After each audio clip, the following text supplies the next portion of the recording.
புரட்டாசி மாசத்துல நான்வெஜ்ல சாப்பிட முடியாத டைம்ல ரொம்பவே சிம்பிளா டேஸ்டான மீல் மேக்கர் கிரேவி செய்யலாம். டேஸ்ட் அவ்வளோ சூப்பரா இருக்கும்.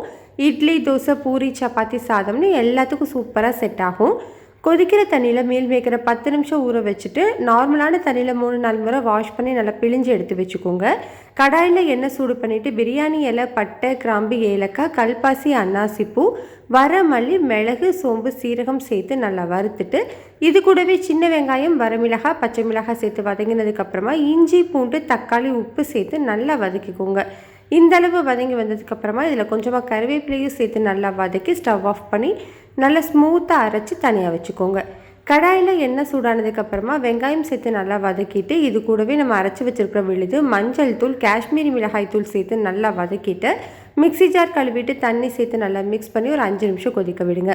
இந்த டைமில் நம்ம ரெடி பண்ணி வச்சுருக்கிற மீல் மேக்கர் சேர்த்து நல்லா மிக்ஸ் பண்ணி லோ ஹீட்லேயே 10 நிமிஷம் குக் பண்ணிவிட்டு கருவேப்பிலை, கொத்தமல்லி சேர்த்து இறக்குனீங்கன்னா சூப்பர் டேஸ்டான meal maker gravy ready. Try பண்ணி பாருங்கள், டேஸ்ட்டு சூப்பராக இருக்கும்.